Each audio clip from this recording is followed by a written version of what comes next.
Okay, ready na.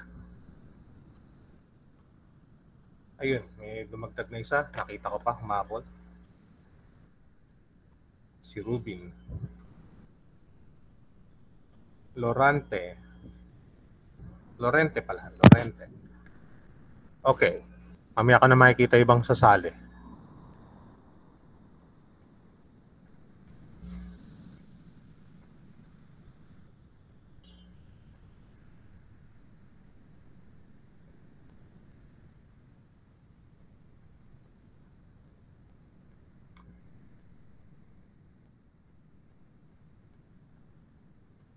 So, okay, there you go. Our topic for today is Chapter 4, Organizing naman. No? Tapos na tayo sa planning. Huh? Okay, nakita ko, dasado, mabol. Pakipilapan lang po yung ating attendance sa GC, Gulmatico, Baluya. Si Mr. Monares kung nandiyan na, pakibigay kay Miss Ventura yung account niya sa Facebook para ma-add ko siya. Ma-add natin siya sa GC. Okay. So our topic is organizational structures. So ano po ba yung idea niya sa organizational structures? Huh?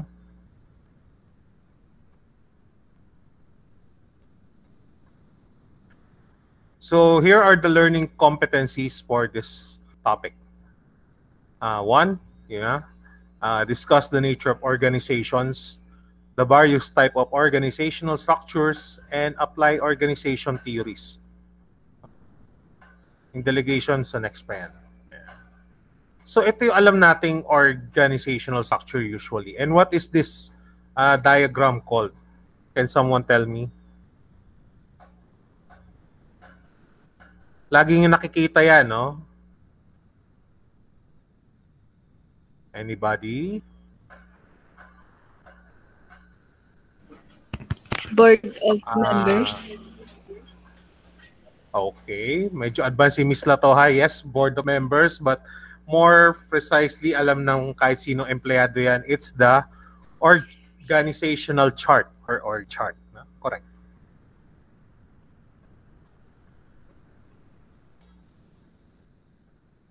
So our motivation for today is from Lewis Allen. And according to him, organization is a mechanism or structure. Struktura po. Pag wala po yung structure na yan, hindi po makakapag-function mabuti ang isang organization. Hindi rin po siya makakapag-planning at hindi rin po siya makakapag-organize. That enables living things to work effectively together. Para lahat po ng mga tao sa isang organisasyon ay makapagtrabaho ng maayos. No? Imagine nyo, walang CEO yung company, wala po tayong amo. No? Okay, nakita ko si Roquillo. Roquillo guy. Okay. So, hindi makapag-function yung company, hindi mo alam sinong boss mo, sino bang accountant, sinong HR. No? Just imagine, a company na walang designation or job description. So, check ko lang muna iba. Mahaba naman yung oras natin. Bautista Rara.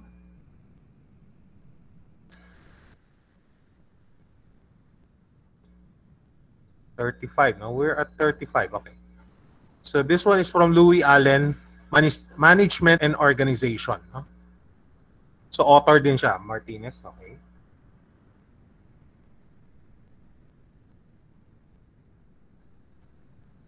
Now, for the organizational structure. So, an organizational structure is a system to define a hierarchy. No? So, yung mga gusto magpulis dyan, no? Ano ba yung pinakamababang pwesto? Down to the chief of the Philippine National Police. No? Ganun din po sa politics. You will start probably sa barangay captain, no? Until, tanod, up until maging councilor ka, hanggang sa president. And sa organization, ganun din po. No? Yung ordinary employee, walang position, maging line manager ka, team leader. supervisor, middle manager, top management. Gonzalez.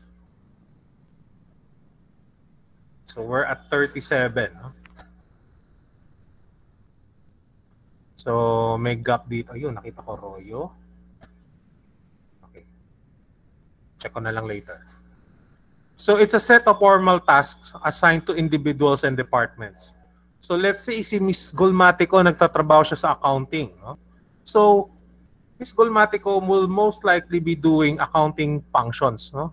Hindi naman po siya purchaser, hindi naman po siya sa hotel reservation. So ang focus niya is more on the bookkeeping. Huh? Or accounting matters. No? Or let's say si Mr. Rubin ay nasa HR. No? Sa interview, yun lang po yung role niya sa organization. Unless, let's say si Hasmin Mama ang CEO ng company, then siya yung nag-oversee ng entire company. An organizational structure identifies formal reporting relationships. No? Kailangan po tayo magre-report. Hindi po pwedeng kanya-kanya lang pong trabaho. No? Kahit ako po, nagre-report po ako sa sa MBC after class. No? Sino yung mga OMA 10? No? Ano yung mga activities na paggagawa ko sa student? Lahat po yan meron pong approval. No? Including lines of authority. Sino po ba may authority sa company? Who is the boss of the accounting department? Who is the accounting manager? Who has the decision responsibility? No? Usually, yung pinaka-middle manager reporting to the top management. The number of hierarchical levels. No? Baka naman ikaw lang tapos boss na kagad. No? Dalawa lang kayo sa company. Or marami, no? Siguro mga 6 layers bago makarating ka dun sa pinakataas. Or makita mo yung, let's say, amo mo si Henry C. Makita mo, wala na pala si Henry C. Si Joanne, no? Joanne Cotio C. No? Makita mo man siya mga once in a blue moon lang or baka hindi mo siya makita ever. No? Pag nagtatrabaho ka sa SM. Unless you will see her on videos and Facebook, pero personally, face-to-face, bihirang-bihira ko. And span of managers control. Okay. So ito medyo mahaba to, no? Key components, no, of the definition. Okay. Okay, nakita ko si Picoro.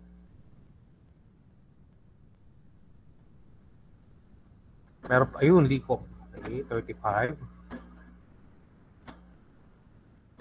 De La Cruz, 36. Okay, so there you go. So, you can just read this one on your asynchronous. No? Papadala ko rin po yung sample ng PowerPoint. But for now, we have the types of organizations. No? So, imagine nyo, kayo po itong mga tao na to. No? Hindi po kasya yung buong klase. No? So, 2, 4, 6, 7. So, what are the types of organizations? First is you have the functional structure. So, ito yung alam natin, no? Yung top to bottom. Or bottom to the top. No? Magsisimula ka sa ilalim and you struggle to reach the top. No?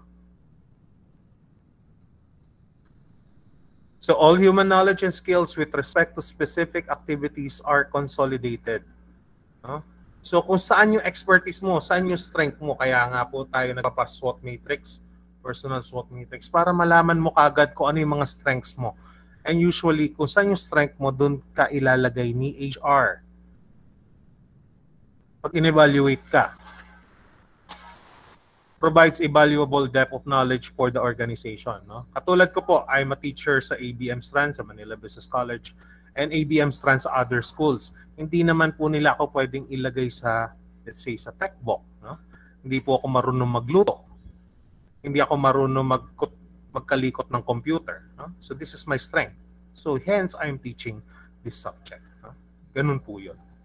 So let's say, magaling ka mag-computation, pwede ka sa accounting, especially kung BSA graduate ka. No? Why would they put you on some other departments na hindi nyo po forte? Ayan. Okay? In-depth expertise is critical to meeting the organizational goals. No? So before I was a teacher here at MBC and the other school, I used to work sa construction department. No? So hindi naman po nila ako pwedeng ilagay sa HR, though mapag-aaralan ko rin naman po ang trabaho ng HR. But still, the forte, my bread and butter in the corporate setting is construction, project management, project coordination, no? Project in charge, estimating. Yun po yung forte ko nun. So, pwede ka nila ilipat sa sales, pero it's a bit awkward. No? Baka hindi natin magustuhan. When the organization needs to be controlled and coordinated. No? Keywords, controlled and coordinated. Coordinated will be discussed after the long test, yung personal SWOT. And controlled sa huli po. Through the vertical hierarchy. No? Vertical, pataas po. And when efficiency is important. Yan. No? So this structure, according to definition, is usually found in sole proprietorships or smaller business organizations.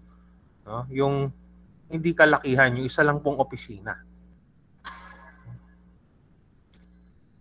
Sir, paano kung medyo lumaki-laki? No? Let's say, naging ka-level mo na si PhilInvest, si Ayala Land, no? SM, later, no?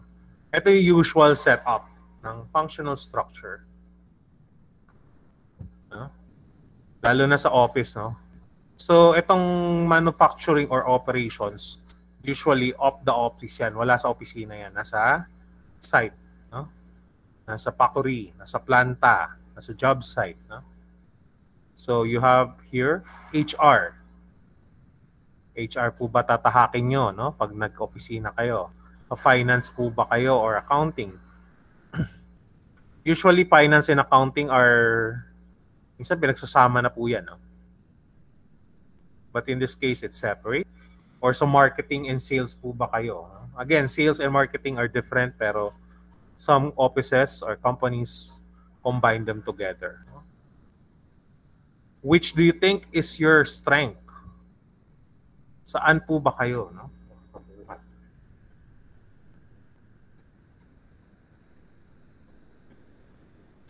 As of now, no?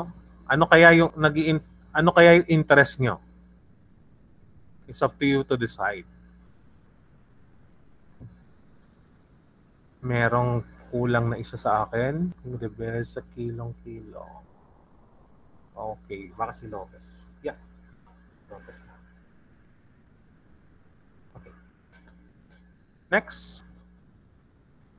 So, ano sa tingin niyo advantages and disadvantages ng functional structure?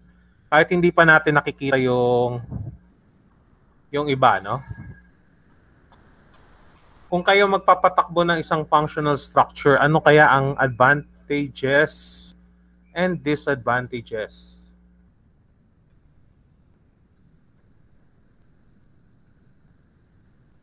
Oh, mukhang may mga hindi nakapagbasa dito, no? Okay. Wise guess lang, intelligent guess. Ano kaya advantage muna bago na yung disadvantage? Actually, nakita niyo na kanina yung isa.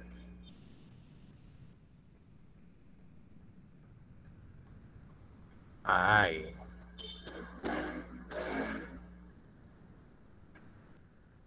Tatawag ako nito, no? Sige, tawag ako. Miss Mingy, what do you think are advantages of a functional structure?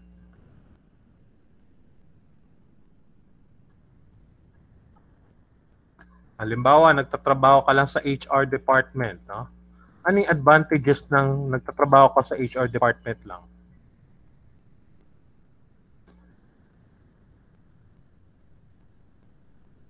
Patapos na yung term, no?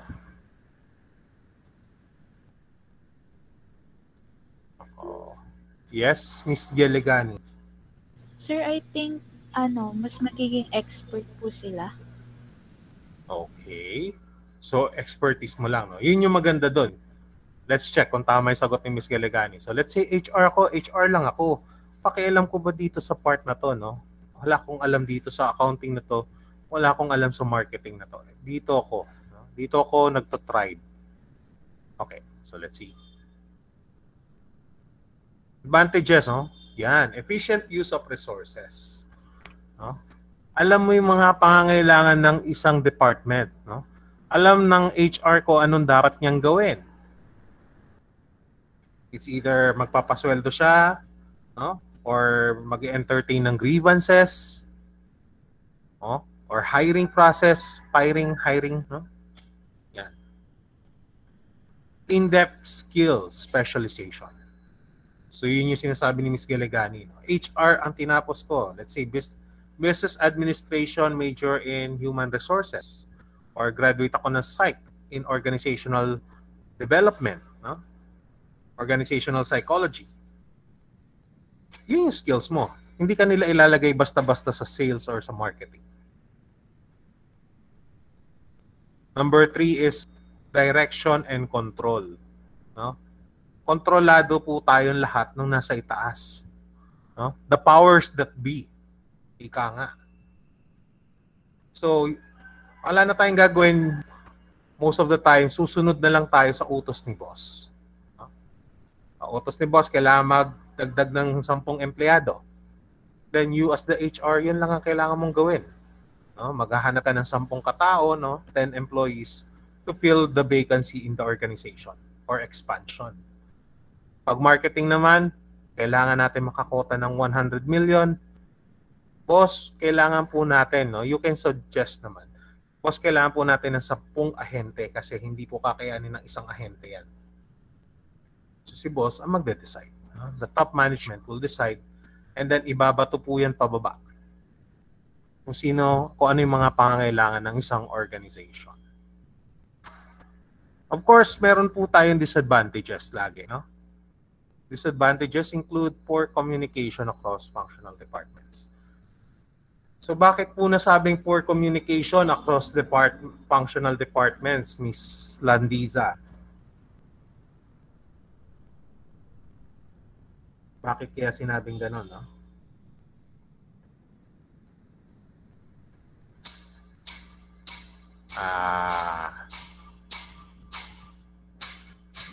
Okay. May recording naman to eh. So, upload ko na lang. Miss Landisa, sino kayang gustong sumagot, no? Bakit may poor communication? Or kalimutan nyo muna yung organization. Bihira naman kayo makipag-communicate sa mga relatives nyo, kunwari, overseas, no?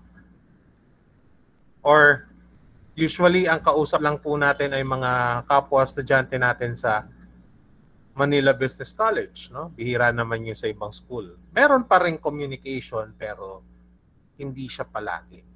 No? Actually, binigay ko na yung sagot, no? Yes. Sino Miss Ventura? Sir, for me kasi meron pong mga ibang terms na hindi nila maiintindihan. Okay, no? That's one. No? Another is that, of course, ang concern mo lang is yung department nyo, no? So let's say HR, usually kayo lang naman na mag-uusap, no? Yung mga kailangan lang iba to sa other departments, yun lang ang kino-communicate ninyo, no? And another binanggit niya ni Miss Ventura is meron mga words and terms, no, na medyo mahirap i-define. Imagine mo, no, nagtatrabaho ka sa legal department, tapos sasabihin mo sa HR, imo-moto proprio na lang po natin yung kaso na yan. Sabihin ni HR, ano yung moto proprio? Diba? Yun yung problem. Or, let's say, ang construction department, no, operations department, magre-relay ng message sa HR. No? Ma'am HR, no? Nagkaroon kasi ng problem yung fusion machine namin. Sumabog yung fusion machine, nasaktan yung tao namin, no? Sasabihin ng HR, ano yung fusion machine engineer? No? Or sir, ano yung fusion machine? So kailangan you have to make it more simple sa communication. Kasi iba po yung knowledge ni HR, iba po yung knowledge ni sales, iba po yung knowledge ng every department. So minsan dito po hindi nagkakaintindihan yan, no? Minsan you're using the same term but it has a different connotation per each department. Yun po. So communication is the key. No? So as much as possible, when you're communicating from one department to another, yung may intindihan po ng lahat or lingua franca, so to speak. Para hindi magkaroon ng confusion. Ano kayo sinasabi nito? Sasabihin ng isang department. Nag-ano naman ako Ni-report ko na nag-debit to cash, credit to ganito, no? Hindi naman po alam ng mga sales yan Basta alam nila kota, no? Benta, no? So, medyo mahirap i-explain minsan yung side mo. Yun ang poor communication. Another is slow response to external changes. Mahirap mag-adjust. Yun nga yung tanong dati. Sinong mag-a-adjust? Actually, mahirap po ang adjustments sa isang functional structure. Especially, lalo na po yung mga senior na people sa company. Of course, they will like to maintain the status quo or status quo. No? So, syempre, pag mayroong dumarating na ibang problema, nahihirapan silang gumawa ng decision. No? The saying goes that you cannot teach an old dog new tricks. No? So it's up to the younger generations. Kayo po yun. No? Kami, papunta na kami dun So it's up to you, young ones, na kayo naman po ang gumawa ng mga responses. No? You have better ideas than we have. No? You're better people than we will ever be. And last, yun, no? Ito yung pinaka-nakakainis sa functional structure. Decisions are concentrated at the top of the hierarchy. No? Kanya-kanya silang description dyan. No? It's either kailangan may go signal, no? Or may bas-bas, or may go ahead, no? Or approve, no? Whatever you call it. No? Ang nasa itaas ang magde-decide. No? Hindi po tayo pwedeng halabira lang. No? Ito yung gusto kong gagawin ko na ngayon. What if ayaw ni boss? No? Ayaw ni manager? Ikaw ang mapapagalitan. No? Okay lang kung mapagalitan ka or masabunan ka lang But what if tanggalin ka? No? They did not like your decision. Or nagsalita ka ng hindi maganda. No? Katulad ng isang sample ko dati. The company supports LGBT groups and then bigla ka nagsalita ng kung ano-anong masasamang salita regarding the LGBT groups. Then, no?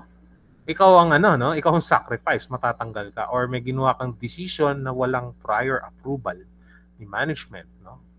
Ginalaw mo yung ganitong project na hindi naman para sa iyo.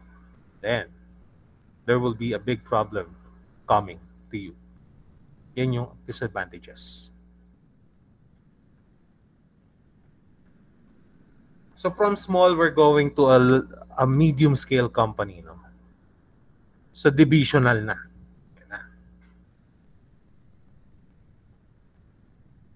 So pag marami naman product, usually sa mga product to or regions or marami kang customers, no? Can you give an example of company na ganito? No? Araw-araw marami kayong nakikitang ganitong company, hindi niyo lang po napapansin. Mr. Ramos, ano kayang companies to? Can you give an example?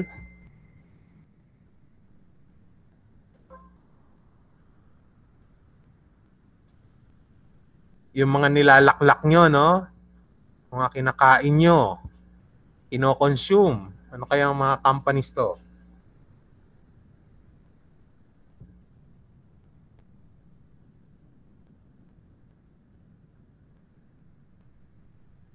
Wala.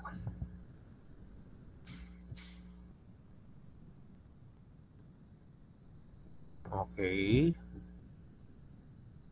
Paano kayo mag-organization management nito? Hindi nyo alam itong mga part na to. Okay, Shopee daw, no? Shopee. Pwede, no? Shopee. Pero, I'll say, San Miguel. Hindi kaya? What do you think? San Miguel Corporation.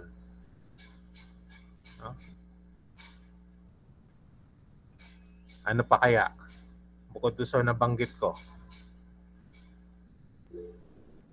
Del Monte, no? Yan, no? Del Monte, supermarket, Starbucks. Ayan, no? So, ang Starbucks, meron sila yung mga coffee, meron sila yung mga binibentang beans. No? Wait lang, ha?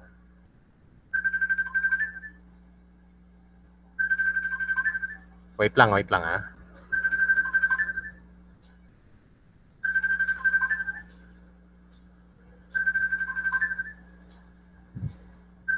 Nawala yung ano.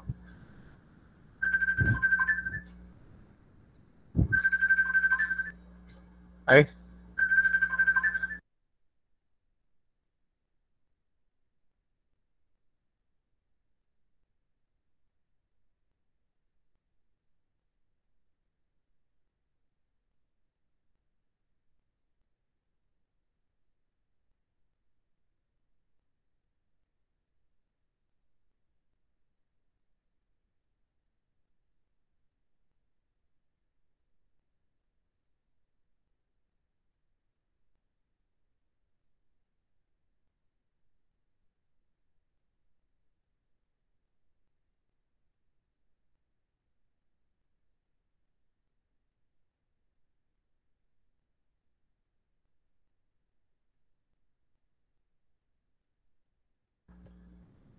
sorry for the, ano,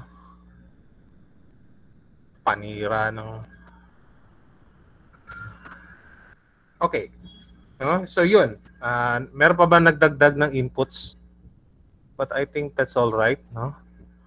Mall, no? Pero yung isang company lang talaga na maraming pinoproduce. Let's say si Pioneer, no? So marami siyang products, Pioneer Elastosil, Bulkasil. Teka, nawala. No? Pang tile adhesive, tile grout, no? Marami silang products. Or si Samsung, no? Samsung is a great example as well.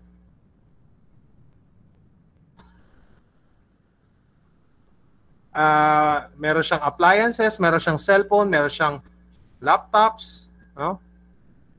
Meron din siyang, if you're not aware, no, meron din siyang countertop, no? Nagbebenta rin po sila. Yan. So, maraming products or maraming region, let's say Nestle, Nestle Philippines, Nestle Thailand, Nestle US. Or marami kayong customers talaga, no? Iba-iba yung market. Meron kayong customers na A market, B market, C market, and so on and so forth.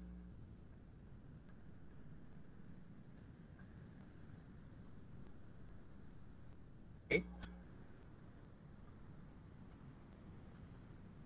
So, yung division structure kasi, meron na silang kanya-kanyang problema. Hindi na po siya one size fits all. No? Iba po yung problema nung nagbebenta ng rep. Iba po yung problema nagbebenta ng washing machine, nagbebenta ng cellphone, nagbebenta ng countertop, and so on and so forth. No? So, yan, pwedeng product, pwedeng geography, no? So, iba po yung nasa Europe, iba po yung nasa Asia, iba po yung nasa Latin America, nasa North America, and so on and so forth. No? Market structure.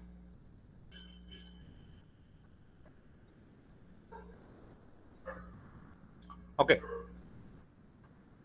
So, medyo inano ko lang to, no? Mas detalyado lang, but I'm just speaking of the same items. No? Product service, product groups, or major projects. Like si San Miguel Corporation, saan po ba siya sumikat? Sa beer, no? San Miguel Beer. Tapos nagkaroon ng Hinebra, nagkaroon ng Pure Foods. Now, San Miguel is doing infra, no? A few of my classmates in college are working at San Miguel Infra. You will not be thinking na 10 years ago, no, nung time ni Pinoy, na magkakaroon ng infra ang San Miguel. So for those who don't have any idea kung ano yung infra, yun po yung nagtatayo ng Skyway, nagtatayo ng LRT, no? LRT extension. I'm sure meron din siyang consortium sa NLEX and SLEX. Yeah. So this is the usual divisional structure. No? So separate na po. If you will notice, may marketing na sila both sides. Pero iba po kasi yung marketing ng Region 2 versus Region 1. Iba po yung scenario na nangyayari sa Southeast Asia. Iba po yung nangyayari sa Australia, kunwari. No?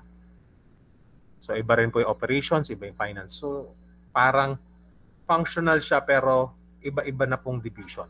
No? Kanya-kanya na po sila.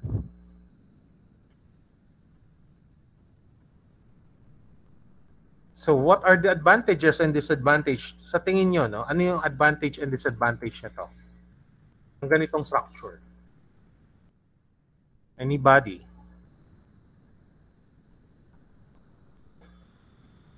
I know medyo mahirap tong subject na to, no? Puro theory pa lang kasi. But konting ano lang, no? Konting isip lang. What are the advantages sa tingin nyo? The divisional structure.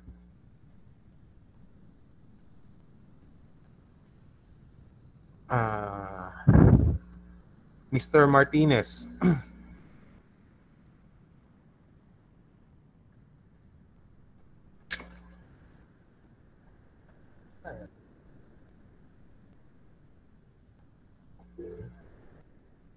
Ano yung advantages and disadvantage nung nandito sa ano yun, no? Yung divisional structure. Sa tingin mo, let's say iba yung nagpapatakbo ng Luzon, iba yung nagpapatakbo ng Visayas or Mindanao. No? Sa semento, no? Wala po silang pakialamanan.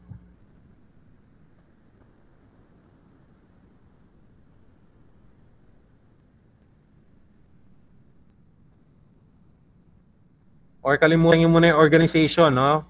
Yung pamilya nyo, division structure. Iwalay ang tatay mo sa nanay mo, no? Kanya-kanya na silang pamilya. What do you think is the advantages and disadvantages of that? Okay. Not necessarily government. Yeah, pero I get your idea, no? So let's say, okay, Miss Ventura. Sir, napansin ko lang parang mas mafo-focus sila kung saan sila naka-based. Kumbaga may specialization. Tapos yung disadvantage naman po is parang magiging magkaaway po yung dalawa since magkalayo po sila ng ine-enhance na skill. Okay, no? So, kanya-kanya na silang focus, no? Isipin nyo, no? Let's say si Miss Ventura may jowa siya. No? Si Miss Ventura nasa Pilipinas, yung jowa niya kunwari nasa Australia, no? So, syempre, kanya-kanya na silang focus ng goals. Ayan, si Miss Latoha, each division can work independent. No? So, same lang po doon sa sinabi kanina. So, may iba-iba goals na si Miss Ventura and then yung jowa niya, no? Sa Australia. Kanya-kanya rin po siyang goals. The problem is, there is that LDR, no? May long distance relationship kasi iba po yung focus item or product or service or geography ng isang divisional structure. A good example, if I'm not mistaken, I'm not sure kung alam niyo to, no? Si Abesco. No? Si Abesco, mayroon siyang mga bentang switches, mayroon siyang fire alarm systems, hotel telephones, no? Iba-iba po yung focus ng bawat empleyado, kanya-kanya po sila watak-watak. So here are the advantages and disadvantages of the divisional structure. Pros, ayan, mabilis daw, no? Fast response, flexibility in unstable environment. Madaling mag-adjust, no? May problem, solve kagad. Hindi ka nadadaan masyado sa taas, no? Hindi ka naakyat ng bundok tapos bababa ulit. Number 2, no? Kasi alam mo yung division mo, no? Alam mo kagad yung pangangailangan ng mga tao. Hindi naman po pareho yung pangangailangan ng tao from one division to another. No? So madaling mapunan ang concern. Number 3, excellent coordination. Mabilis ang relay ng messages. No? Various functional departments. So let's say itong Region 1, mabilis po ang coordination nila. wala po silang masyadong gap in terms of coordination and communication. Disadvantages though, ito naman. No? Duplication. So yan, no? Nagsasapawan kayo ng mga pangangailangan nyo, no? A good example of this is the government, no? Kanya-kanyang budget sila, no? Iba yung budget ni DPWH, iba yung budget ni Department of Finance, Department of Education, no? So yung resources naiipit. Nag-iipitan sila minsan ng resources. Hindi po siya fully utilized. Yan, cost, no? Less technical depth and specialization. Kasi yung mga tao mo, no, kanya-kanyang department. Siyempre, nagiging watered down yung structure. No? Yung magaling na mga tao, imbis na magsama-sama sila, nagdi-distribution sila. No? Naka-distribute para balance. Pero in terms of balance naman, nawawala yung forte ng isang organization. And last, ito yung sinasabi nila ko kanina, no? Let's say si Miss Ventura nasa Pilipinas and then yung jowa niya nasa Australia. Poor coordination across divisions. So I'm sure bihira lang naman mag-usap si, let's say, Nestle Philippines versus Nestle doon sa Switzerland yung main office. Or yung Samsung na mobile phones versus Samsung na home appliances. Bihira po yan sila mag-coordinate. No? In fact, when I was making a transaction for the hotel project in Palawan, kinausap namin si Panasonic na lahat ng aircon saka switches, Panasonic na lang. And they're saying na wala kaming coordination, no, between Panasonic switches and Panasonic ACU. No? So, if I were you, engineer, sabi niya sa akin, kayo na bahala kung anong gamitin yung appliances. Pero, hindi po kayo makakatipid sa amin kasi separate ang governing, no, yung government, yung nagsabi ng government, si, what's his name? Sorry. Ayan. Nawala. Ayan, si Mr. Martinez, no? Kanya-kanya silang rulings. No? So, walang masyadong concern si lighting, no? Panasonic lighting versus Panasonic ACU. Yun yung problema. No? Especially, same brand naman kayo, bakit wala kayong coordination, no? Which is weird in itself. So, favorite ng mga no? Matrix. No? So, Matrix naman, nireconcile niya yung dalawa. No? It combines the functional and divisional structures. No? So, according to the definition here, specialists from specific functional departments are assigned to work on one or more interdisciplinary teams. So, maganda rin po. No? Again, pag meron kang naging advantage, mayroon siyang kapalit na trade-off or disadvantage. No? This project type structure consists of permanent teams that cut across functional departments to support specific products, projects, or programs. Now, ito yung caveat niya or kapalit, no? Every employee has two bosses. No? Dalawa po ang amo. No? The functional department manager and the project leader. No? I'm not sure kung kailan yung lahat, no? But, ayan, no? Kanya-kanya silang amo, no? Si product manager A, saka si design vice president, no? Product manager A and manufacturing vice president. So, every employee has two bosses. No?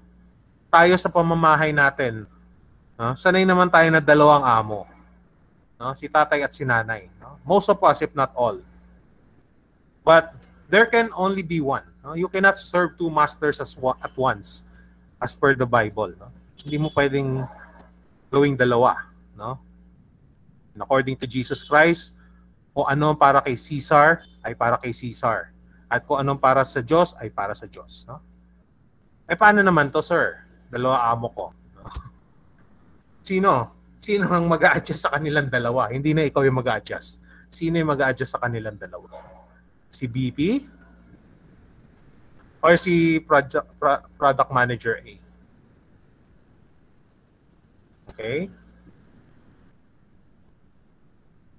So can you tell me, ano kaya ang advantage nun, no? Itong ganito.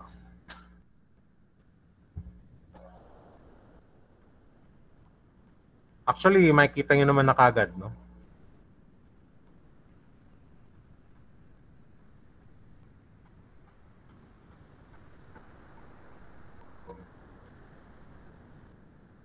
Anybody?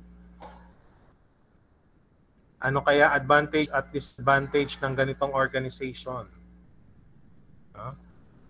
I know na medyo mahirap i-describe, lalo na most of you, if not all of you, haven't worked. Huh? So, ito yung struggle for the organizational and management subject.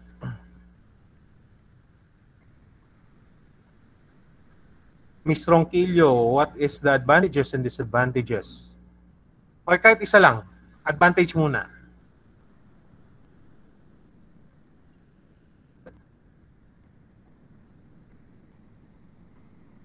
Wala? Okay. So, hindi kinaya yung matrix na. Matrix reloaded muna tayo. So, advantage daw. No? So, mas efficient ang paggamit ng resources. So, hindi ka mahihirapan sa resources, madaling makahugot. Oy, paira muna ako ng resources mo. Total, di mo pa naman ginagamit. Ako muna. Number 2. Again, flexibility. So, madaling mag-adjust ang organization. Okay, increase communication.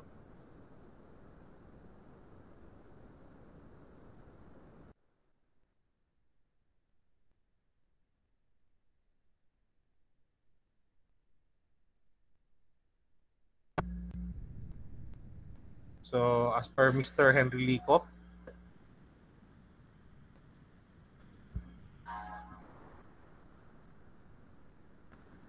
so mas madali ang communication kasi nagkakaisa sila. Cooperation and expertise is available to all divisions. No? Minsan, naghihiraman na lang sila ng tao. Yes. No? Kasama na rin dito yun. No? Miss Latoha. So, career development. And also, may matututunan ka pa lalo. No? Mas marami ka matututunan kasi dalawa yung amo mo. No? Yung hindi mo gusto doon sa isa, wag mong gamitin. No? Wag mong aralin. Learn from the other person. No? Learn their good skills. Ano ba yung mga skills na nagdala sa kanila sa position na yan? No? Disadvantages? Ayan na. Ayan yung sinasabi ko. No? You cannot serve two masters at once. No? And ito, no, story lang namin. No? Magano lang tayo konti. Sa segue lang tayo. Nung nagtatrabaho ko sa office, dalawa ang amo namin. Si boss saka si madam. No? Open question to, you don't have to answer. Ang tanong, sino mas nasusunod? Ang babae o ang lalaki? Babae, sir. Siyempre. 'Di ba? Babae. 'Di ba? Tapos sasabihin nyo, ang women are the weaker sex? No. Women are the stronger sex. No? Women empowerment na po tayo ngayon. No? Ang lalaki, ilang round lang tatagal yan. No? Ang babae, wala. No? But forget that part. Masusunod ang babae, bakit? Sa kanya ang pera eh. No? Oh, sabi, Siya yung may hawak ng lahat, sir. yes, no? Pati yung asset ni boss, no? Pag tinagalog mo, yun na yun. Okay. Okay. So, simpleng utos lang, no? Oo. Sabi ng babae, tapon na lahat ng mga gamit sa bodega. Yun lang. Tapon na lahat ng gamit sa bodega. Ano sasabihin ng lalaki? Tago nyo yan, ha? Huwag nyo tatapon, ha? Huwag nyo tatapon yung mga gamit. No? Darating yung babae, mainit na naman ng ulo. Di ba pinapatapon ko yan? Sasabihin ng empleyado, madam, utos ni boss wag daw itapon. Sino nagpapasweldo sa'yo? Di ba? Nga na. No? Wala na, uwian na. Panalo na si madam. No? So, yun yung problem. Dual chain of command is good and also bad. No? Kalimutan nyo na yung amo nyo. Sino masusunod sa inyo? Tatay nyo, nanay nyo. Diba? Pwede mo sila sundin, pero pag talagang silang dalawa nagkokontrahan, you have to follow only one. Yan yung disadvantage. Yes. No? Dapat, pag nag-utos yung dalawang amo, tama si Miss Melicor, dapat united sila. Kasi ikaw yung empleyado, ikaw yung susunod sa kanila. Ano ba talaga utos? Dito ba ako sa kaliwa o dito ako sa kanan? Diba? Yun. Next. Ayun yan, no? Ganun pa rin. High conflict between the two sides. So silang dalawa pa rin yan. So correct pa rin si Miss Melicor. No? Kailangan magkasundo. Bago mag-relay ng utos pababa, sila muna mag-usap. Ito yung gusto ko, ito yung gusto ko. Okay, magkompromiso tayo. Ha? Para yung uutusan natin, hindi nahihilo. No? Hindi nagkakaroon ng confusion. And last, ito yung pinaka-nakakaburyong sa lahat. No? Many meetings, more discussion than action. No? Imagine, I was working from 8:30 to 7:30, so 10 hours kasi wala kaming Saturday. Out of those 10 hours, nasa meeting ako, nasa 6 to 7 hours a day. Puro ngaw-ngaw lang. No? Hindi ka makapagtrabaho, hindi ka naman pwede mag-laptop. Yung pag-vote po ba ng members kung saan. Hindi, iba kasi yun eh. You're reporting to two people. No?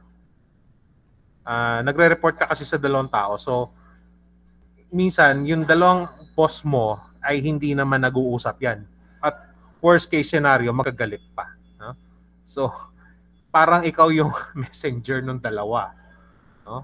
Bawa, utos ng isa. Huwag itapon. Utos ng isa, itapon. No? Ikaw yung tagapamagitan. Ginawa ka pa nilang barangay chairman or chairwoman. Yun ang the good and the bad of the matrix structure. No? 30 minutes. Okay. Horizontal structure, bago lang to, no? Ngayon lang siya nauuso. So organizations may be prompted to move towards a horizontal structure. So nagkakaroon na ng paradigm shift, no? As a consequences of an intervention like TQM. So nauuso siya sa operations, no?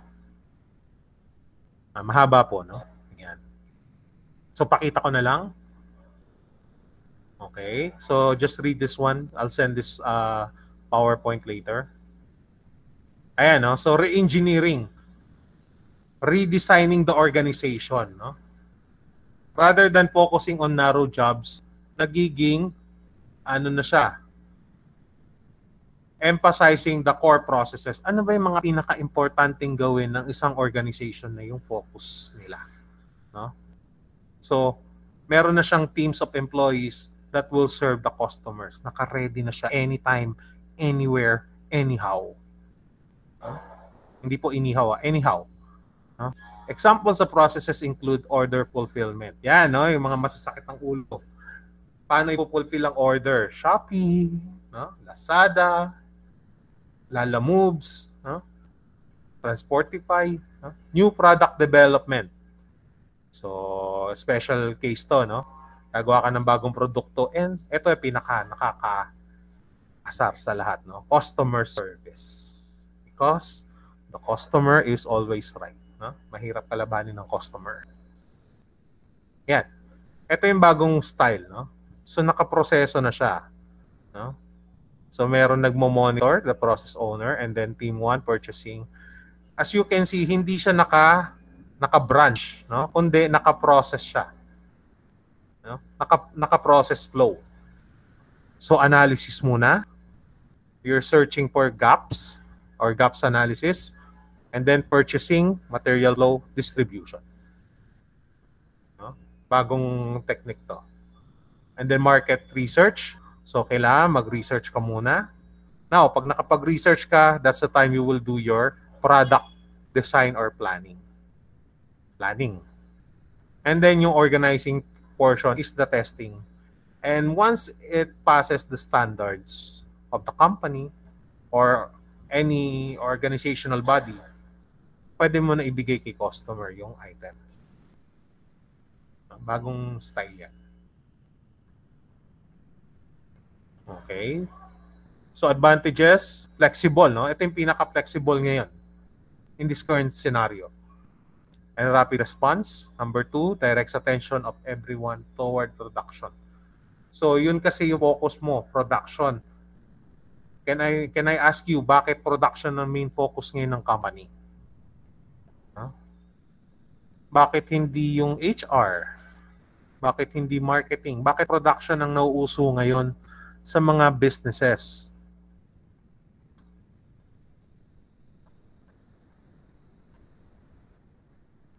Wise guess lang, no?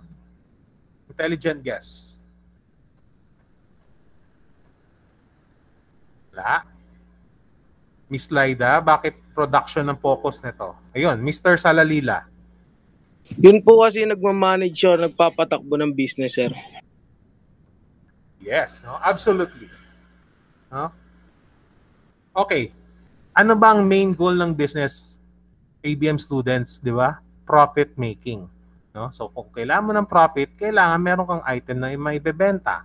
Ngayon, kung wala kang production, paano ka makakapagbenta? Kung wala kang maibebenta, paano ka magkakaroon ng profit? That's why production-oriented si horizontal structure. Yun po yun. No? Promotes focus on teamwork. So as you can see, no, balikan lang natin. Nagtutulungan po sila, hindi po sila nagsasapawan.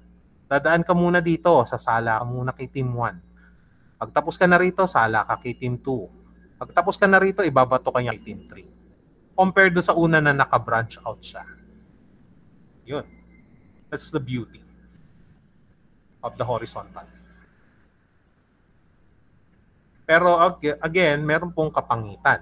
Okay, number 1, medyo time-consuming. Hindi po madali mag-develop ng new product. Hindi po madali mag-market research. No? Or mahal pa nga. Number 2, no?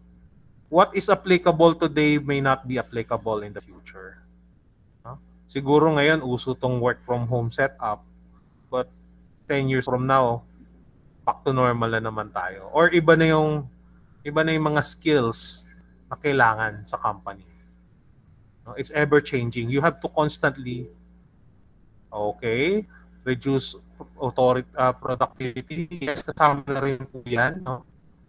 Sa number 1. Changes in management philosophy.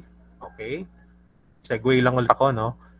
Management philosophy, marami pong klase. No? So, alin kaya yun? Nauusong management philosophy ngayon. And number 3, limited in-depth skill development. No? And managers feel that they will lose power and authority kasi parang sariling kusa na yung mga tao. No? So, ang manager, no, magulo rin. Ayaw nila nang walang ginagawa yung tao. No? Ayaw nila nang nagre-rely masyado sa kanilang mga tao. Manager, boss, anong kailangan kong gawin? At ayaw din naman nila na hindi umaasa sa kanilang tao. Sariling decision na ang mga employee. Kailangan gitna lang. No? That is horizontal structure. Teams. No? So special projects naman. Bilisan ko lang konti. Or to accomplish daily task. No? So again, uso rin po siya sa operations. No? Kasi daily accomplishment.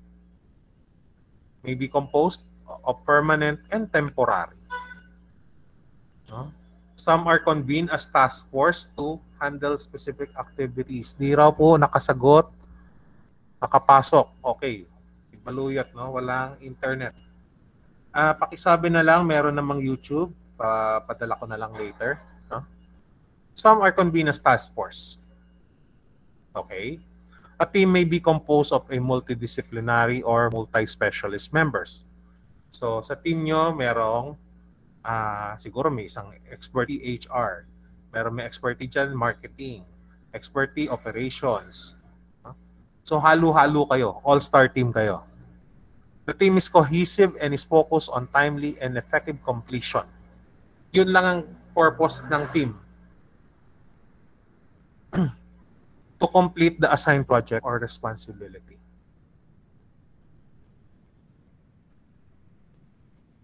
Ang advantages? So, mas madali, no? Reduce barrier among departments. Yeah. Ito yung pinakamaganda rito sa team structure. Shorter response time, quicker decisions. Madali makapag-decide. Usually, within the day, meron ka ng decision tree. No? Nakakompleto ka na kagad ng gagawin mo. And number 3, better morale. No? Employee development. Marami kang matututunan. No? Hindi ka restricted dun sa isang department. Disadvantages. No? Parang nung ano rin, no? Matrix rin. Dual loyalties. No? Nalilito ka. Ano ba talagang dapat kong gawin? No? Number 2, again, parang matrix din siya, no? Matakaw sa meetings. No? And number 3, masyado ka namang malayo sa itaas. No? It's very decentralized. No? Mahirap umakyat pa papunta doon sa boss. Ayan. No? So, ito yung team. No? Andito yung boss. So, iikot ka muna. Mag-uusap-usap muna kayong tatlo bago ka makaangat dun sa itaas. That's the pro. The cons pala. Disadvantages of a team's structure.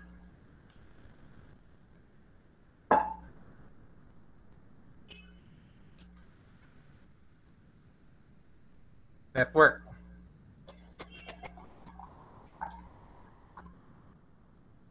Papa-exam ako next term, ha?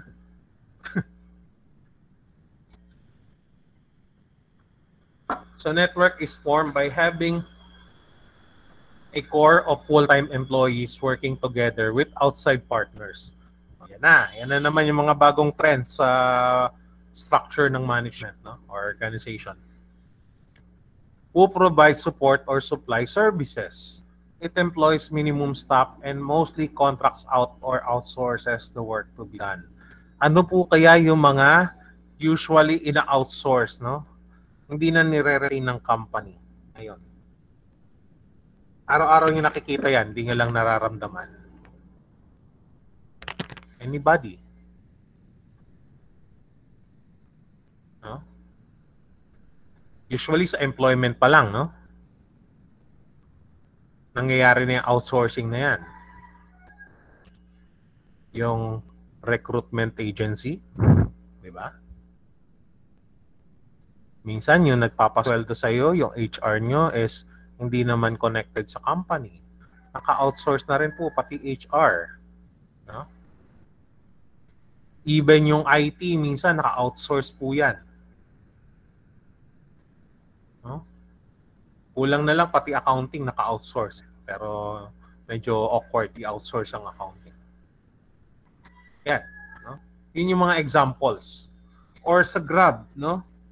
Yung mga riders naman, ina-outsource lang po nila yung mga riders ng Grab, ng Lala Moves, no? Pati yung Shopee, yung nagde-deliver ng Shopee, even the suppliers ng Shopee, hindi naman kanila yun eh. So they are functioning within Shopee or Lazada. Yun. There are 3 forms of network structure. No? Ito yung mga sikat ngayon. Task force, committee, and the collegial form. So may 30 minutes pa, kaya. So task force. Huh? IATF is a good example. Yung ano po sir, network structure. Ano yung HM, Mr. Likop? Horizontal or matrix ba tong M? Okay.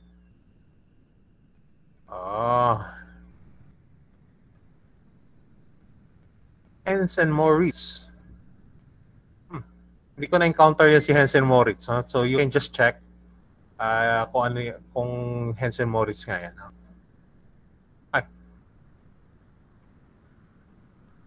Iba kasi yung ano no? Maraming management books. So usually I rely sa DAP. Okay, DAP. It's the book called Management by DAP. Yeah. So task force, sikat na sample ngayon is the IATF. So composed of representatives from each organizational unit affected by a problem. So bakit kaya IATF? No? Ano ba yung problem ni IATF?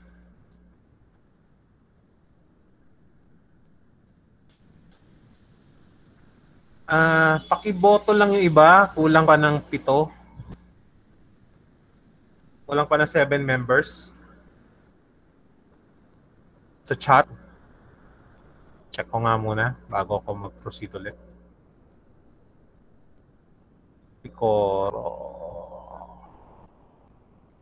Okay.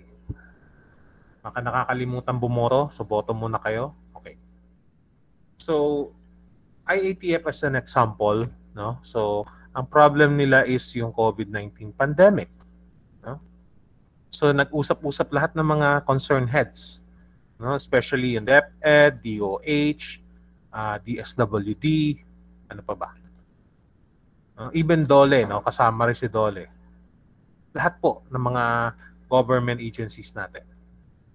So it provides flexibility and efficiency by direct horizontal coordination. Madali po. And reduce the information load on the vertical. So hindi na po sila nakapokus mag-report kay PRRD, no? Usually magsasubmit na lang sila ng kanilang recommendations and pipirma na lang po ang president. No? So it has well-defined performance standards that must be accomplished in a specific time. The problem with the IATF is hindi natin alam kung gaano katagal ang COVID-19 pandemic. It might be 3 years, 5 years, or even hundreds of years. So typically, they are disbanded once the goal is accomplished or superseded. So paano yun? Let's say, next president ng Pilipinas, no, gumawa siya ng governing body na mas maganda ang role kaysa kay IATF, or siya mismo nagsabi, i-disband na to. No need for IATF. Yun lang po.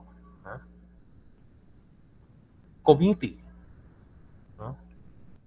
Actually, halos pare-pareho lang naman sila. No? May konting overlaps lang. It composed of selected members from different backgrounds. So let's say sa klase natin, si Basilan magaling sa basketball, si Mingy magaling sa badminton, si Laida magaling sa volleyball, and so forth. Like task force, it might be temporary or permanent.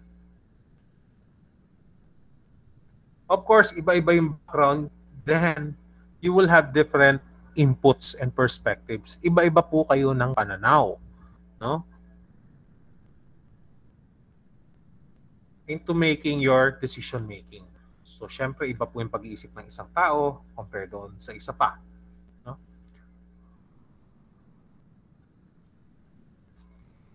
It is the preferred structure if iba-iba... Sorry. Naputol.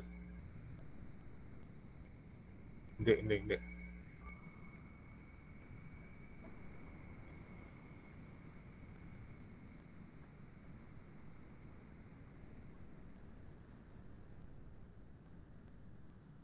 Mahaba pa, okay. Kita ba? Baka na nawala. Okay. Okay. No? It is the preferred structure when the goal involves workload that must be spread across members. No? Iba-iba kayo ng background pero pare-pareho kayo ng gagawin. Yun po si committee. And collegial, usually, in summary, sa universities and professional organizations po. No? Rather than sa mga government or businesses. Decision-making is highly democratic. No? So, majority votes. It enables highly skilled members to work with only minimal guidelines and supervision. Lahat naman po kayo dun sa collegial are either academe or professionals. So, less supervision, and great autonomy.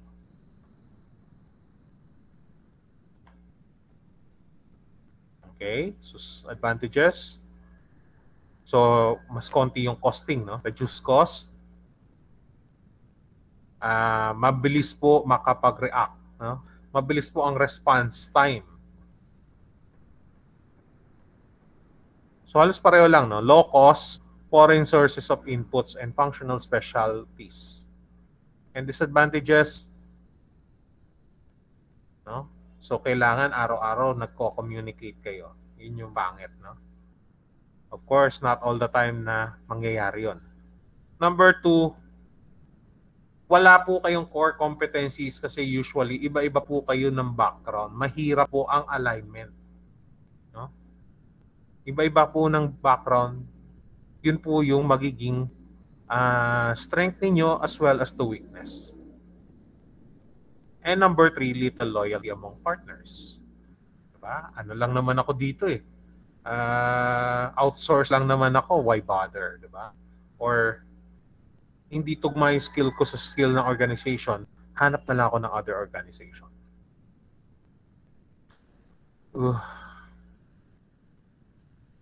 Next is virtual organization. So, medyo mahaba yung definition, no? Ito yung uso ngayon, technically, no? Almost all organizations currently are adapting to the virtual structure. So today's digital age extends the concept of horizontal coordination and collaboration beyond the boundaries of the traditional organization. Work is spontaneous and excludes lines of authority. So parang tinanggalan mo ng kapangyarihan yung mga nasa itaas. Communication flows are rapid and information sharing is continuous among people from various locations. So katulad natin, right now, hindi ko alam kung saan po kayo nakatira, no? Iba-ibang lugar. You're not attending the classroom. I am not entering the school itself. No? But still, the Manila Business College is still functioning, no? Due to this virtual structure. Ayan, ang sample lang po ito. Nakalimutan ko palitan. Hindi siya marketing, no? Manufacturer.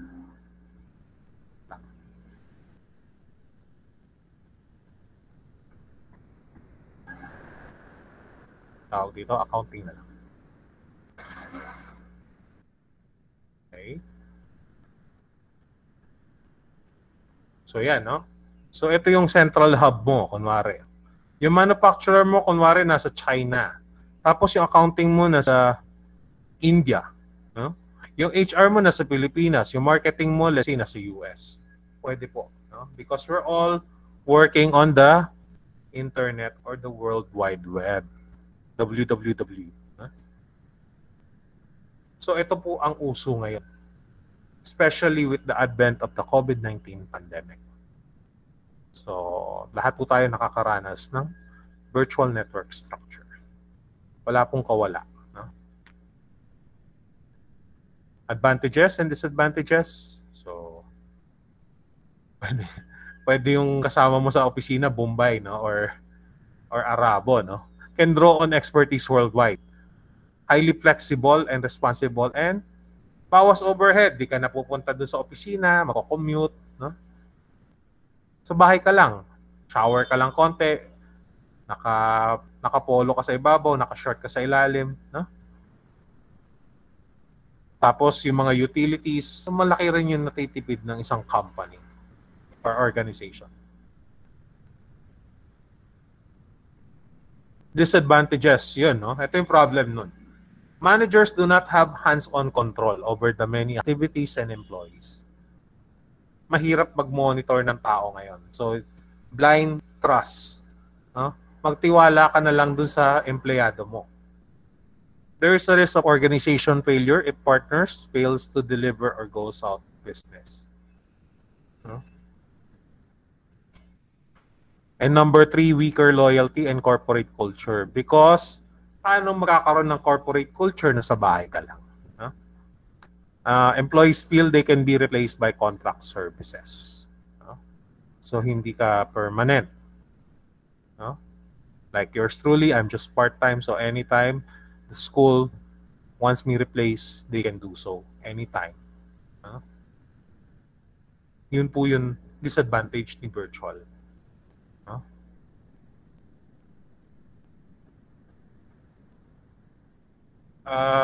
You can just read this during your asynchronous.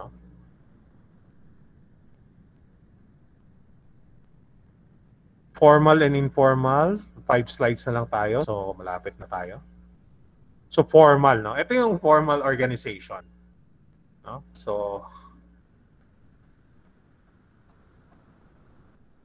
formal organization has formalization, complexity, and centralization. No? Yun po yung key components nga. So, formalization is the degree to which the task or jobs are standardized. Kailangan ba talaga down to the letter, no? Or bookish yung paggawa mo ng trabaho? Complexity naman is the degree of differentiation between the units based on the task they perform. Gaano po ba kahirap yung pinapagawa? No? Sorry, maingay yun sa labas. No? And centralization. No? Baka naman lahat ng decision making relies on the top. No? Hindi ka makagawa ng immediate action because you have to rely on the decision of the top management. And yung informal organization, no? This is from the office, no? Unofficially created. Hindi naman kasi sila magkakapareho ng departamento, no? It's like barkada nyo, no? Siguro taga-ibang section, no? Ibang department, pero body-body kayo or Saturday group, no? Or magkaklase kayo ng college, and so on and so forth. So it's unofficially created but are freely formed by members who have a need for them. It is also called the shadow organization behind the formal organization. So siya yung nagpapatakbo in a way. No? Sila yung Hokage, no? Ng isang organization. They may not be obvious. No? Hindi sila ganun ka-obvious pero isa sila sa mga nagpapatakbo, no? Behind the scenes. No? They are the kingmakers. And the relationship among members are not specified. No? Sorry. No? Hindi sila naka-define pero mararamdaman mo na sila yung informal. No? Sila yung mga nagpapatakbo ng organization. No? Hindi man sila yung boss, hindi man sila yung manager, but you can feel that they have this relationship dynamic. No? Or sa mga day-to-day natin, meron silang mutual understanding or MU. No? So informal, hindi po sila assigned talaga ng organization. And with that, we have the end of module 8. No? So under time pa ako. Ang dami ko ng komento, no? So, wala na po tayong stop presenting. Okay. So, wala na po tayong other asynchronous activity. No? More on readings na lang po. But next, ano ba tawag doon? Next quarter, no? After your presentation of SWOT matrix, meron po tayong quiz. No? We will topics include po, wala pa naman yan. Huwag yung muna problemahin yung quiz. Yes, sino yung nagtaas ng kamay? May nagtaas ng kamay. Nawala. No? Okay. So, chapter, week 8 pala, no? Week 8. We will discuss yung final topic natin. No? And then, 8:30, bibigay ko na lang yung schedule. Most likely, 8:30 to 10. Kung sino yung gustong present, no? Magpresenta na po. Don't be shy. No? And then, sa final meeting natin, ano ba yung meeting? Check ko nga.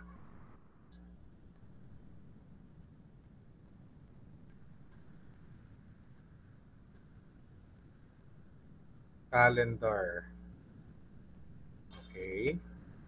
So 29, 7, 6, 15 yata yun.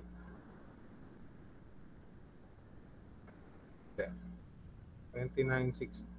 So October 13 will be the presentation of your SWOT, personal SWOT matrix. No? So kung hindi kaya ng 8:30, 10:30 to, sorry, ano yung oras na sinadjust ko? 8:30 ang start. No? Up to 10:30. Wait lang ha, CR muna ako.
Okay. So sa presentation ng Wheel of Names, no? Wheel of Names, ng personal SWOT matrix, mag-ano na lang ako. Wheel of Names na tayo ngayon. Total, meron pa naman tayong spare time.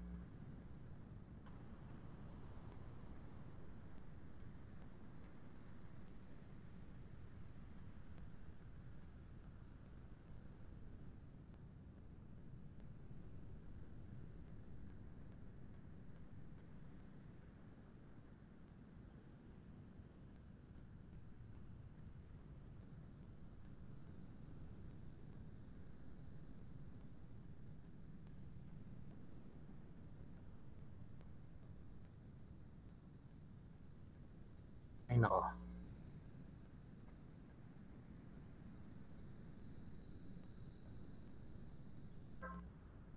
Wait lang ha. Wait. Okay. So, magwi-wheel of names na ako, no? Tapos mag-usap-usap na lang kayo kung paano. Kabilang section pa to.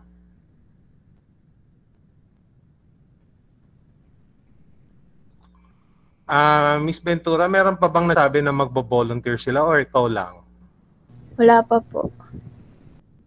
Wala pa? O, sige, ikaw una. And then,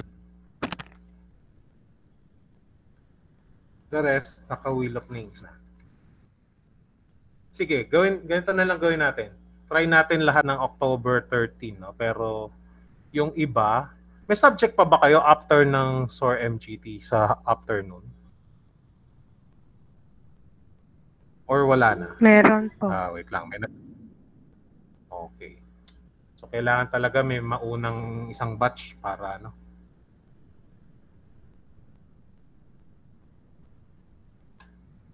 So, Ventura, tanggalin na natin.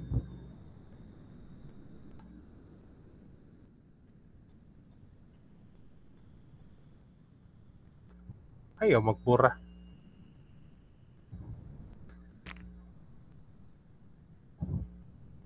Okay.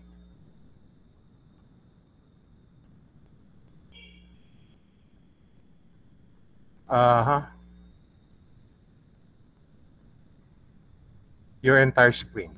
Okay. So, usap-usap na lang kayo, no? After the result ng Wheel of Names. Tapos, huwag muna kayo alis. Meron tayo pictorial. Okay. Nakikita niyo ba yung Wheel of Names? Yes po. Opo. Okay. Tingnan natin kung sino may balat sa pet sa atin. No? So after Miss Ventura, no, yung second reporter.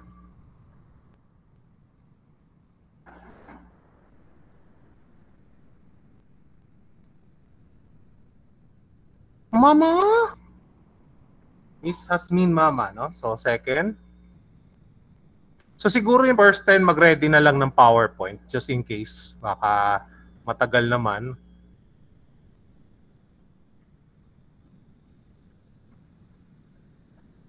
Okay, next. Sir, Oh, may gusto pa pong umabol sana mag-volunteer after ko before mama. okay, sino? Si ano po, Marian Lato. Ano na lang, sir. Latoha. Sige lang, no problem, no? Latoha. Tapos Mama. Baluyot, no? Pakisabihan na lang si Miss Baluyot. Actually, no, kung ako nasa kalagayan nyo, I will prefer to volunteer na para matapos na kagad yung problem. Para pag week 9, wala na ako sa sakit ng ulo niyo. No? Yung other subjects naman ng problemahin nyo.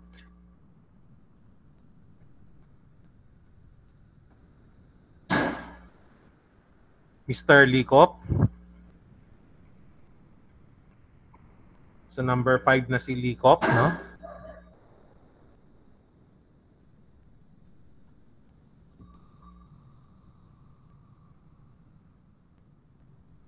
Tapusin na lang natin tong wheel of names. Madali lang naman to. Landisa. Sir, may nag-volunteer pa. O sige, volunteer. Sino?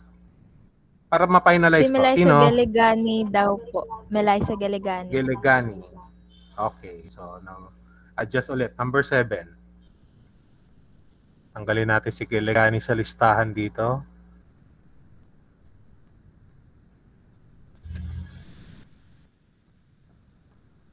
Yung mga pinapasa yung assignment, di pa na-check ng assistant ko. Dami pinapakompute eh.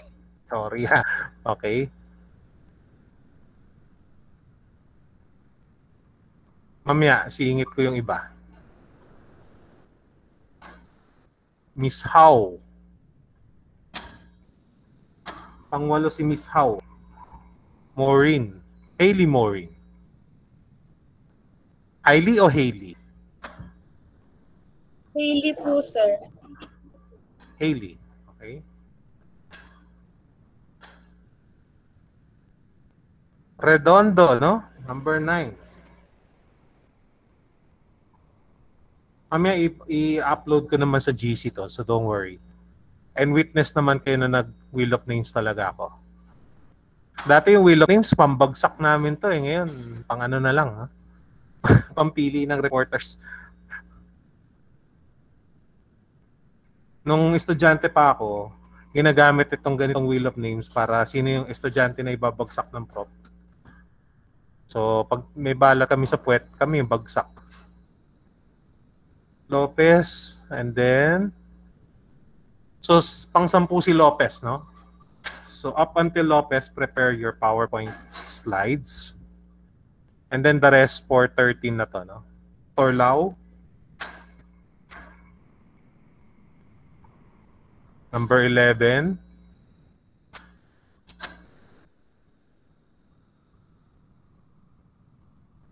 Okay, yung Ale, may pictorial pa tayo. 6 feet 12. Kahit patayin nyo muna yung camera nyo ngayon habang wheel of names. Royo. Di ba lalaki si Royo? Okay, Royo. Nagkamali lang ako ng input.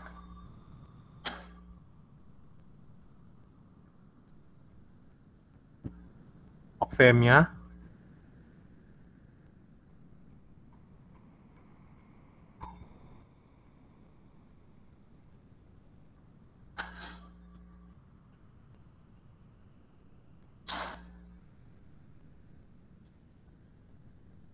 Luciana.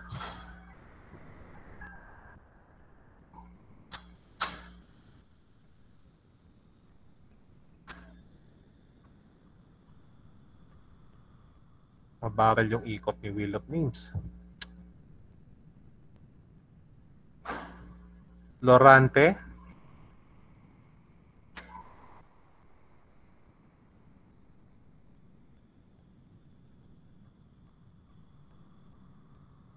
So wag kalimutan yung SWOT matrix, 5 of each, tapos briefly describe, no? Hindi niyo pwede sabihin na, "Sir, maganda ako." Bakit nga, no? Lato, ganun na to, nag-volunteer na sila to ha. So okay na.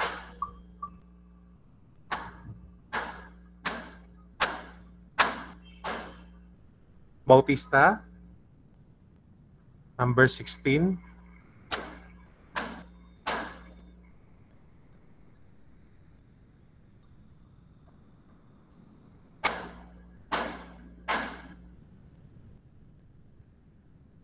Gonzales.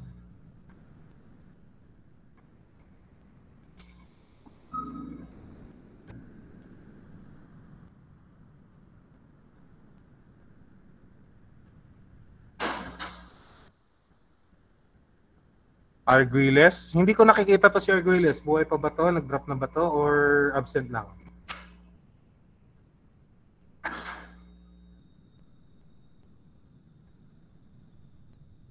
Kasi yung mga frequent absent, no, i-report ko na lang sa Office of Student Affairs.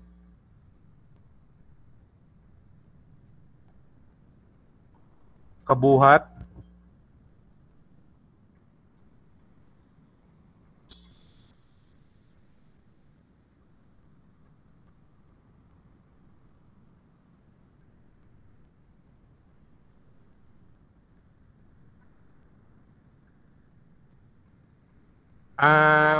Yung ano, kung kita naman yung buong class sa inyo, paki-screenshot na lang din sa chat sa GC. De La Cruz.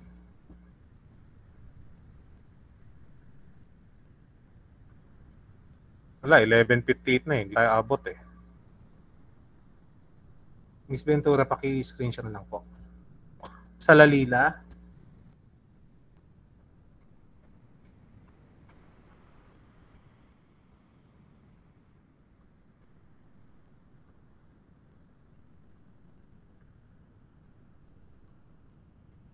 De La Cruz. Carlo.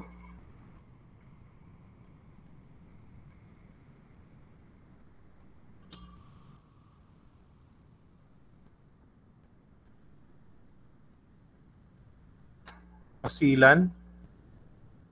Cielo.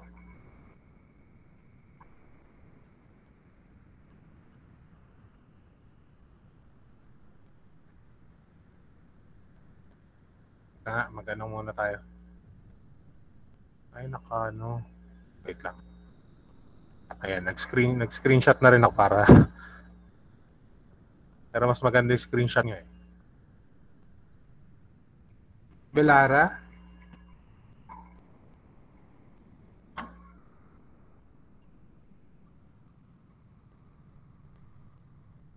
Yung naka-pressure dito yung last na magpe-present. Sorry, wrong spelling. Rarang.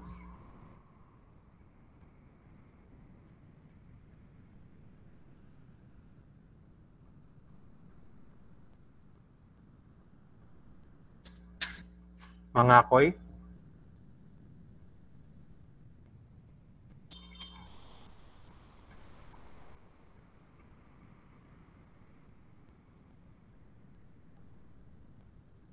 Mingi.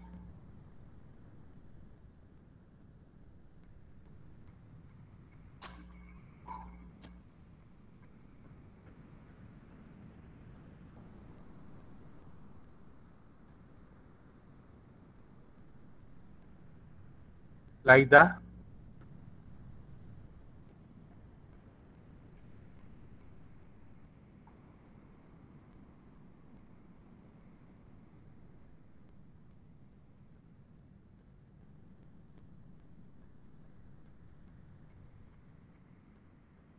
Dosado.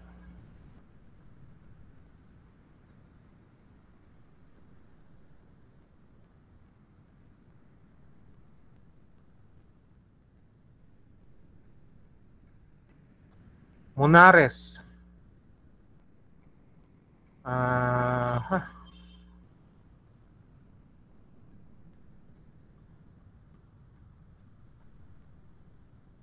May 12 pa, no?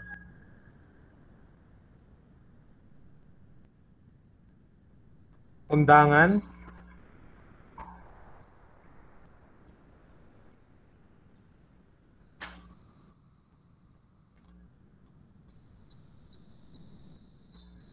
Picaro pala, sorry, Picaro. John Lane May.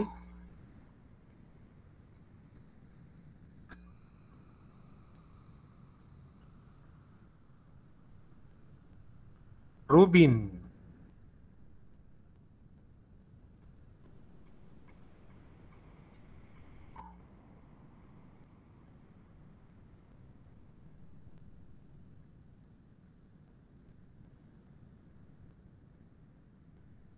Debeza.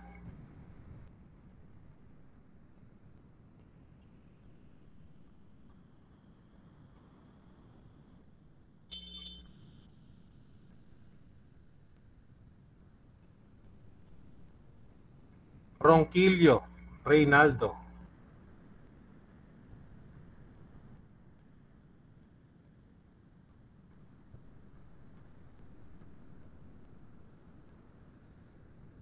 Gulmarico. Gulmatica pala. Gulmatica, Joy Ann. Sir, grammatico po. Mali yung spelling ko sana. Sorry. Sige. Gulmatico pala. Tataka ako bakit naging Gulmatica. Naduling ang Tito Thunders. Baluya, Jenny. Rose.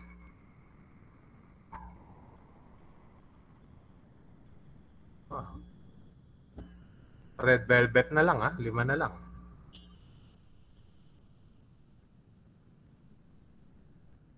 Martinez.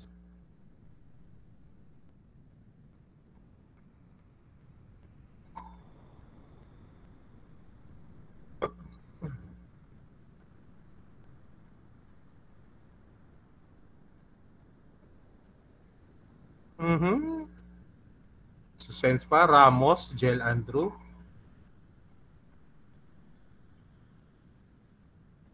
Okay, tatlo na lang sila. Sino kaya ang huling magrepresenta?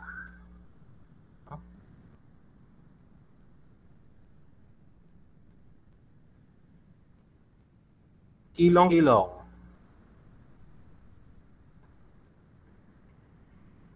Tapos yung tatamaan nyo na yun. So Melicor and then last one is Dongon. Okay. So mamaya papakita ko na lang yan. Wala pa naman nagle-left the group. Okay, so let's take a picture. Turn on your camera muna. Tapos paki-screenshot na lang doon sa ibang student. Hindi ko kasi kita lahat. Change layout.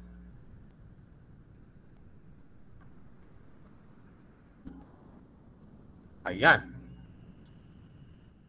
Yung iba, mukhang nahihiya pa, no? Paki-turn on lang bago tayo mag-lunch.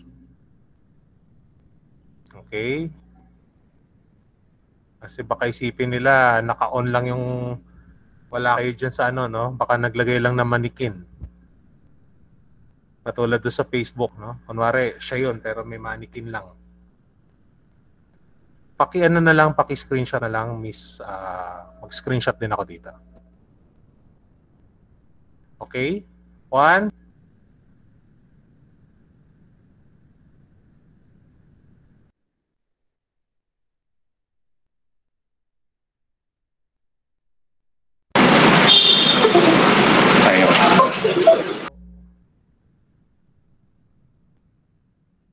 Nakatulog na iba.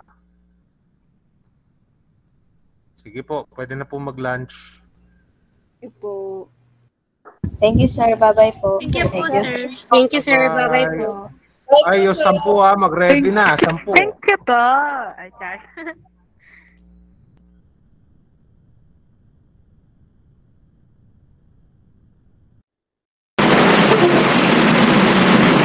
Okay. Okay. Naka-out na rin ako. May premyo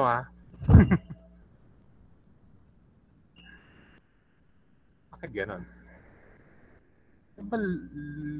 End.